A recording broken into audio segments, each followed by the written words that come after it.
আজকের মজার গল্প নবাব হলো জব্দ। মুর্শিদাবাদের নবাব প্রতিদিন কিছু না কিছু বাহানা করে রাজা কৃষ্ণচন্দ্রের কাছে চিঠি পাঠাতো। কখনো কখনো ওই কাপড় চেয়ে পাঠাতো, কখনো কখনো কুমড়ো চেয়ে পাঠাতো। এইরূপ করে কিছু না কিছু চাইতেই থাকতো। এদিকে রাজা কৃষ্ণচন্দ্র রোজ রোজ এই গাড়ি ভর্তি করে মাল পাঠাতে পাঠাতে হাঁপিয়ে উঠত যে কি করি। এইরূপ করে মুর্শিদাবাদের নবাব যদি এইরূপ করে রোজ রোজ কিছু না কিছু চেয়ে পাঠায়, তাহলে আমি আমার রাজ্য চালাবো কি করে? এইরূপ করে রাজামশাই চিন্তা করতে থাকে। রাজামশাই বলে, কি করা যায় এখন? সভাসদরা তোমরা তাহলে কেউ বলো। মন্ত্রী মশাই বলে, রাজা মশাই গোপাল আছে তো, গোপালকে পাঠিয়ে দেন, গোপালের ব্যবস্থা ঠিক করবে। রাজা মশাই বলে, তাও বা ঠিকই, গোপাল তুমি পারবে? গোপাল বলে, দেখি রাজা মশাই, চেষ্টা করে দেখতে আপত্তি কিসে? মন্ত্রী মশাই বলে, এবারে রাজা মশাই গোপালের সাথে গোপালের গিন্নিকেও পাঠিয়ে দেন। রাজা মশাই বলে, তাই গোপাল, তুমি তোমার গিন্নিকে নিয়েও কি যেতে চাও? গোপাল বলে, কোনো চিন্তা নেই রাজা মশাই, আমার গিন্নিরও মুর্শিদাবাদ ঘোরা হয়ে যাবে। মন্ত্রী মশাই মনে মনে হবে, যাক না যাক, দেবাদেবী এমন ঠোসান খাবে, তাহলেই বুঝতে পারবে নবাব কেমন শাস্তি দেয় ওদের। ওদিকে গোপাল প্রস্তুত। গোপাল বলে, রাজা মশাই তাহলে কালকে সকালেই রওনা দিয়ে দেব মুর্শিদাবাদের উদ্দেশ্যে। পরের দিন সকালবেলা গোপাল গোপালের গিন্নি রওনা দিয়ে দেয়। মুর্শিদাবাদে গিয়েও পৌঁছে যায়, নবাবের সাথে দেখাও করে নেয়। নবাব বলে, কি ব্যাপার গোপাল, তুমি আবার সঙ্গে গিন্নিকে নিয়ে? গোপাল বলে, নবাব আসলে মুর্শিদাবাদটা একটু ঘুরতে এলাম। নবাব বলে, মুর্শিদাবাদে তো তুমি অনেকবারই এসছো, আবার তোমার নতুন করে ঘোরাফেরার দেখার কি আছে? বলে, আসলে আমি না, গিন্নিকে নিয়ে এসছিলাম, গিন্নি দেখবে তো তাই। তারপর নবাব বলে, বেশ বেশ, যখন চলেই এসছো তাহলে আমার এখানে অতিথিশালায় তুমি থেকো। গোপাল বলে, না না নবাব, আমি আসার সময় একটা এই রাজ্যের একটু দূরে একটা অতিথিশালা দেখে এসছি। বলে, না না গোপাল, এইরূপ বললে তো হবে না, তুমি যখন আমার এখানটায় এসছো, তুমি আমার অতিথিশালায় থাকবে। যাও, তোমার সমস্ত জিনিসপত্র ওখান থেকে নিয়ে চলে আসো, গিয়ে যাও। গোপাল বলে, নবাব ওখান থেকে জিনিসপত্র আনতে যেতে হলে তো আমার একটা ঘোড়া চাই, তাহলে একটা ঘোড়ার ব্যবস্থা করে দেন, আমি তাহলে নিয়ে চলে আসব। নবাব তখন উজিরকে বলে, উজির তাহলে তুমি একটা ঘোড়ার ব্যবস্থা করে দাও গোপালকে। গোপাল ঘোড়ার পিঠে চড়ে গিন্নিকে নিয়ে বেরিয়ে পড়ে। গিন্নিকে নিয়ে যেতে যেতে বাজারের দিকে যেতে থাকে। গিন্নি বলে, এ কি গো, আমাদের অতিথিশালাটা তো ওই পূব দিকে, তুমি এই দিকে আসছো যে? বলে, গিন্নি বাজারে যাচ্ছি, চলো চলো দেখবে আমি কি করছি। তারপর গিয়ে ঘোড়া বিক্রি করতে যায়। অমনি ঘোড়াওয়ালা বলে, আমি এই ঘোড়াটাকে কোথাও দেখেছি দেখেছি মনে হয়। গোপাল বলে, ভাই আপনার ঘোড়া কেনা নিয়ে কথা, আপনি কোথায় দেখেছেন ও নিয়ে আপনার ভাবতে হবে না, আপনি কত দাম দেবেন বলুন তো? ঘোড়াওয়ালা বলে, ওই 2000 টাকা দেব। গোপাল বলে, তাহলে আপনাকে কিনতে হবে না, আমি অন্য কোথাও দেখি। তারপর গোপাল ঘোড়াটাকে নিয়ে গিয়ে যেতে থাকে। আবার ঘোড়াওয়ালাটা এসে বলে, না না, বেশ বেশ, আমি তোমাকে 4000 দেব। তারপর 4000 টাকা নিয়ে ঘোড়াটাকে কিনে নেয়। তারপর ঘোড়াটা ভাবতে থাকে যে এই ঘোড়াটাকে আমি বেচেছিলাম নবাবকেই মনে হচ্ছে, না এইটা তো নবাবের ঘোড়া মনে হচ্ছে, যাই নবাবের কাছে গিয়ে খবরটা দিই। তারপর সোজা যায় নবাবের কাছে। ওদিকে গোপাল 4,000 টাকা নিয়ে গিন্নিকে বলে, গিন্নি দেখলে তো 4,000 টাকা কেমন পেলাম। গিন্নি বলে, নবাব তাহলে যদি আমাদের ধরে তাহলে কি হবে? বলে, ও চিন্তা তো আমি করেছি, এই 4,000 টাকা দিয়ে তোমার সোনার হার বানিয়ে দেব। বলে, তাহলে তো খুব ভালোই হলো। ওদিকে ঘোড়াওয়ালা গিয়ে নবাবকে সবটাই খুলে বলে। নবাব শুনে বলে, আচ্ছা, যে ঘোড়া বিক্রি করতে এসেছিল তাকে দেখতে কেমন? বলে, উনি মোটা, বেটে পুরো গোল আলুর মতো, আর পেটটা পুরো কাতলা মাছের মতো। উজির বলে, নবাব এ তো গোপাল। নবাব বলে, তাহলে উজির ঘোড়া বের করো, চলো আমরা এক্ষুনি গোপালকে শাস্তি দিয়েই আসবো, ওকে শুলে চড়াবো। ওদিকে গোপাল বুদ্ধি করে গিন্নিকে বলে, গিন্নি একটা উনানের মধ্যে চাল জল ফুটিয়ে নিয়ে আসো দেখিনি। গিন্নিও জল চাল পুরো ফুটিয়ে নিয়ে আসে। বলে, ওই শিলটার উপরে গিয়ে বসিয়ে দেবে কেমন? তারপর গোপালের গিন্নি গিয়ে ওই শিলটার উপরে গিয়ে ওই জল ফুটানো চালটা বসিয়ে দেয়। হঠাৎ নবাব উজির এসে বলে, গোপাল, গোপাল তোমার অত বড় স্পর্ধা, তুমি ঘোড়া বিক্রি করেছো? গোপাল হু হু করতে থাকে। বলে, কি হু হু করছো?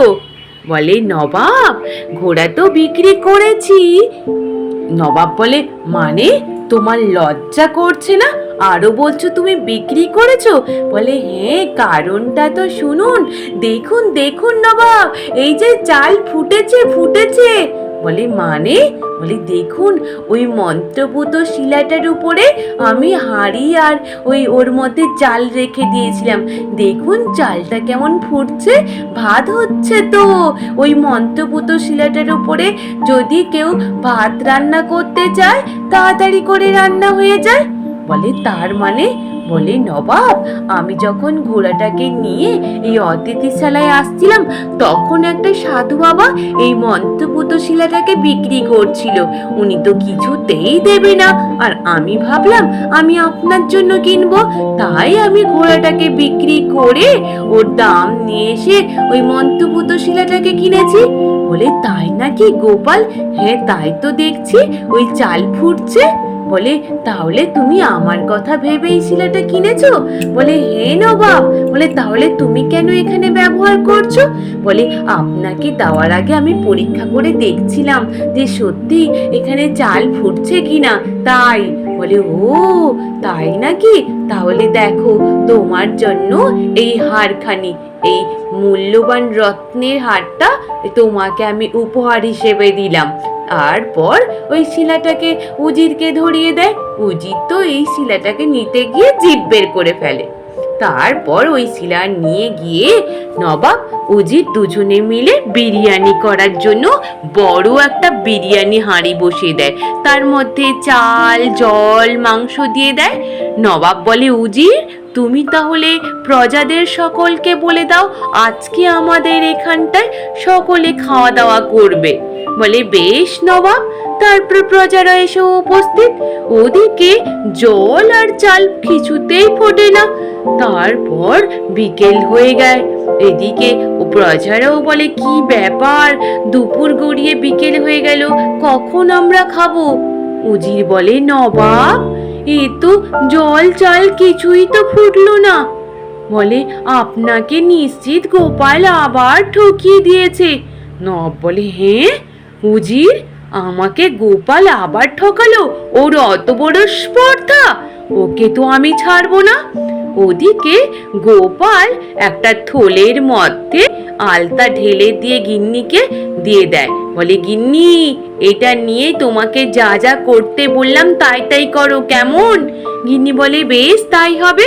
ওদিকে নবাব ঘোড়ার পিঠে চড়ে তরোয়াল নিয়ে সোজা গোপালের বাড়ি চলে আসে। ওদিকে গোপালের গিন্নি বলে, এই যে নবাব আসছে। গোপাল বলে, গিন্নি আমি এবার শুয়ে পড়লুম, তাহলে তোমাকে যা যা শিখিয়ে দিয়েছি তাই তাই করবে, কেমন? তারপর গোপাল শুয়ে পড়ে মিছিমিছি। নবাব এসে দরজায় ধাক্কা দিতে থাকে, গোপাল, গোপাল দরজা খুললে? গোপালের গিন্নি দরজা খুলে বলে, উনি তো এখন ঘুমোচ্ছে। বলে, ওকে এক্ষুনি ডাকো, ওর অত বড় স্পর্ধা আমাকে ঠকানো। বলে না না, এখনো ঘুমোচ্ছে, ওকে আমি ডাকতে পারবো না, ওকে ডাকলে ওর মাথা গরম হয়ে যায়, ও খুব রাগ করে। বলে আমি বলেছি ডাকতে, ডাকো এক্ষুনি। গোপালের গিন্নি বলে কই গো, উঠলে, নবাব এসছে, ওঠো না গো, ওঠো। গোপালের গিন্নির ডাকার আওয়াজ শুনে গোপাল কিছুতেই উঠতে চায় না। তারপর গোপাল আচমকা উঠে পড়ে একটা তরোয়াল নিয়ে গোপালের গিন্নির বুকে ছুরি মেরে দেয়। সঙ্গে সঙ্গে গোপালের গিন্নির বুক থেকে হরহর করে রক্ত পড়তে থাকে ও মাটিতে গড়িয়ে পড়ে। এই দেখে নবাব বলে এ কি করলে গোপাল, তোমার গিন্নিকে তুমি ছুরি মেরে দিলে? গোপাল বলে এ কি নবাব, আপনি নিশ্চিত বাধ্য করেছিলেন আমাকে ঘুম থেকে তোলার জন্য। আমার গিন্নি তো জানে যে আমি ঘুম থেকে উঠতেই চাই না, ও আমাকে কখনোই এইরূপ করে জোর করে তোলে না, তার জন্য আপনি দায়ী। আপনার জন্য আমার গিন্নি আমাকে ডেকে তুলেছে, আপনি আমার গিন্নিকে খুন করেছেন নবাব। নবাব বলে গোপাল, গোপাল আমাকে ক্ষমা করে দিও গোপাল, গোপাল কোনো একটা উপায় বের করো, তুমি আমাকে এইরূপ করে ফাঁসিয়ে দিও না গোপাল। গোপাল তখন বলে নবাব একটাই উপায়, নবাব রাজা মশাই, একমাত্র রাজা কৃষ্ণচন্দ্র এই মৃত মানুষকে বেঁচে তোলার জন্য একটা মন্ত্র জানে, তাহলে আমাকে রাজা মশাইকে ডেকে আনতে হবে। বলে গোপাল তুমি যা বলবে আমি তাই করব, তুমি তাহলে ডেকে নিয়ে আসো। বলে তাহলে আপনি যে রোজ রোজ এটা ওটা বায়না করে চাইতেন রাজা মশাইয়ের কাছ থেকে, ওগুলো যেন না চাইবেন না, তাহলে পরে রাজা মশাই আসবে। বলে বেশ বেশ, আমি এটা ওটা কিছু বায়না করব না, তুমি রাজা কৃষ্ণচন্দ্রকে ডেকে নিয়ে এসো গোপাল। গোপাল গিয়ে রাজামশাইকে ডেকে নিয়ে আসে। তারপর ঘরবন্দি করে রাজামশাইকে সবটাই খুলে বলে। রাজামশাই বলে গোপাল এ কি কথা বলো? বলে হ্যাঁ রাজামশাই, আমি মিছিমিছি বাইরে যাচ্ছি, আপনি মিছিমিছি গিন্নিকে ডেকে তুলুন। তারপর গোপাল বাইরে বেরিয়ে চলে আসে। রাজামশাই মিছিমিছি মন্ত্র পড়ে গোপালের গিন্নিকে বলে গোপালের গিন্নি উঠে পড়ো, আর মটকা মেরে পড়ে থাকতে হবে না। তারপর গোপালের গিন্নি উঠে পড়ে, বলে নবাব চলে আসুন, গোপালের গিন্নি সুস্থ হয়ে গেছে, আবার বেঁচে ফিরে উঠেছে। এই কথা শুনে নবাব ভেতরে ঢুকে আসে। বলে আমাকে রাজা কৃষ্ণচন্দ্র তুমি বাঁচালে রাজা কৃষ্ণচন্দ্র। বলে বেশ, বলে তার পরিবর্তে কি চাই বলো। গোপাল বলে নবাব তার পরিবর্তে এই বছরে খাজনা মকুব করে দিতে হবে, আর আপনি যেসব বায়না যখন তখন চেয়ে পাঠান ওগুলোও যেন আর আপনি না চান।